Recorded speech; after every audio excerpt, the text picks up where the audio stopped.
कभी सोचा है कि दुनिया के किसी कोने में कुछ होता है और यहाँ हमारे पेट्रोल डीजल के दाम ऊपर नीचे होने लगते हैं। ये जो ग्लोबल एनर्जी मार्केट है ना, ये बड़ा ही उलझा हुआ सा लगता है। पर क्या हो अगर मैं कहूँ कि इसे समझने की चाबी हमारे अपने घर के बजट में ही छिपी है। आज हम इसी आसान सी तुलना से ईंधन के पूरे अर्थशास्त्र को समझने की कोशिश करेंगे। तो सवाल यही है जो आज हमारी पूरी बातचीत को रास्ता दिखाएगा। क्या एक देश जिसकी इतनी बड़ी खरबों की इकोनॉमी है, वो सच में एक परिवार की तरह सोच सकता है जो अपना महीने का खर्च चला रहा हो? सुनने में शायद थोड़ा अजीब लगे, पर ये उतना है नहीं। चलिए इस तुलना की गहराई में उतरते हैं और देखते हैं। देखिए, हम सब जानते हैं कि घर में जब अचानक कोई बड़ा खर्चा आ जाता है तो बजट संभालना कितना मुश्किल हो जाता है। बिल्कुल यही हाल एक देश का भी होता है।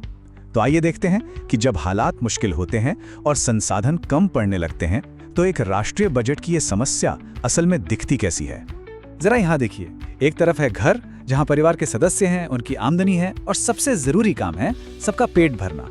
और दूसरी तरफ है हमारा देश, जहाँ नागरिक हैं, देश का राजस्व है और लक्ष्य है राष्ट्रीय स्थिरता बनाए रखना। मकसद आप देखें तो बिल्कुल एक जैसा है, बस स्केल का फर्क है।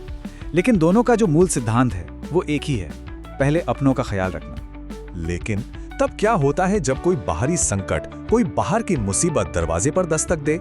एक परिवार के लिए ये शायद नौकरी चले जाना हो सकता है और एक देश के लिए ये एक अंतर्राष्ट्रीय संघर्ष हो सकता है।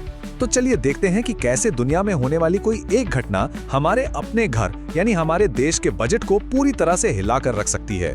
ये जो टाइमलाइन है ना, ये पूरी कहानी कह देती है।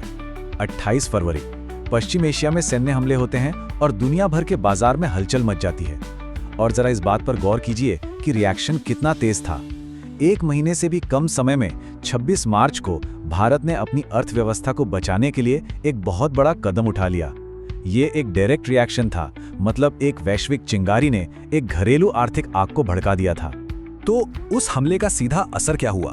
कच्चे तेल की कीमतें आसमान छूने लगी। अब देखिए, कच्चा तेल सिर्फ पेट्रोल डीजल नहीं होता, ये तो किसी भी इकोनॉमी की लाइफलाइन है। ट्रांसपोर्ट से लेकर फैक्ट्री तक सब कुछ इसी पर चलता है। ये कुछ ऐसा ही था जैसे बाजार में अचानक हर जरूरत की चीज का दाम डबल हो जाए। अब भारत के सामने यानी हमारे घर के सामने एक मुश्किल फैसला लेने का वक्त आ गया था। तो इस बड़े संकट से निपटने के लिए सरकार ने अपने आर्थिक तरकश से एक बहुत शक्तिशाली तीर निकाला।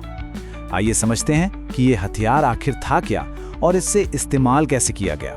तो ये निर्यात शुल्क या एक्सपोर्ट ड्यूटी आखिर है क्या भला? बहुत आसान भाषा में समझिए, ये एक तरह का एग्जिट टैक्स है। सरकार ये टैक्स उन चीजों पर लगाती है जो देश से बाहर बेची जा रही हैं। मकसद बिल्कुल सीधा है, बाहर बेचना महंगा कर दो।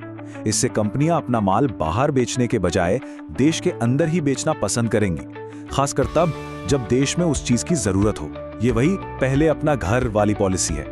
और सरकार ने ये कदम बहुत मजबूती से उठाया। डीजल पर सीधा सीधा 21 रुपए 50 पैसे प्रति लीटर का भारी भरकम एक्सपोर्ट ड्यूटी लगा दी गई। ये एक बहुत बड़ा अमाउंट था जो बाहर माल भेजने वालों को एक साफ संदेश दे रहा था, भारत की ऊर्जा सुरक्षा सबसे पहले है, मुनाफा बाद में। और कहानी यही नहीं रुकी, बात सिर्फ डीजल तक नहीं थी। हवाई जहाज में इस्तेमाल होने वाले एविएशन टर्बाइन फ्यूल यानी ATF पर तो और भी ज्यादा 29 रुपए 50 पैसे प्रति लीटर का शुल्क लगा दिया गया। ये दिखाता है कि सरकार का पूरा फोकस इकोनॉमी के सबसे जरूरी हिस्सों को किसी भी तरह से स्थिर रखने पर था। लेकिन यहाँ एक बहुत दिलचस्प मोड़ आता है। पेट्रोल को इस सबसे दूर रखा गया, उस पर कोई एक्सपोर्ट ड्यूटी नहीं लगाई गई, जीरो। ये एक बहुत जरूरी डिटेल है। ये हमें बताता है कि ये कोई आंख बंद करके लिया गया फैसला नहीं था। तो इन सभी नंबरों और नीतियों के पीछे आखिर चल क्या रहा था? सरकार असल में हासिल क्या करना चाह रही थी? ये सब एक बहुत ही नाजुक संतुलन साधने की कोशिश थी। देखिए, इस पॉलिसी के दो बड़े मकसद थे। पहला, अपने घर में सप्लाई बनाए रखना, मतलब ये पक्का करना कि देश के लोगों के लिए ईंधन की कोई कमी ना हो। और दूसरा, उन एक्सपोर्टर्स पर लगाम लगाना जो इस वैश्विक संकट की वजह से अचानक बहुत बड़ा, जिसे विंडफॉल प्रॉफिट कहते हैं, वो कमा रहे थे। सीधे शब्दों में कहें तो सरकार का संदेश था, आप इस संकट से बेहिसाब मुनाफा नहीं कमा सकते जब देश को ईंधन की जरूरत है। और ये पूरी बातचीत हमें एक बहुत ही बुनियादी सवाल पे लाकर खड़ा कर देती है। आखिर वो कौन सा मोड़ आता है जब एक देश अपने घर की सुरक्षा को पड़ोस के साथ व्यापार करके मुनाफा कमाने से ज्यादा अहमियत देता है? ये एक बहुत पुरानी दुविधा है, अपने देश के हितों की रक्षा और फ्री मार्केट के बीच की। ये एक ऐसा संतुलन है जिसे हर देश को संकट के समय में खुद ही साधना पड़ता है, और सच कहूं तो इसका कोई आसान जवाब नहीं है।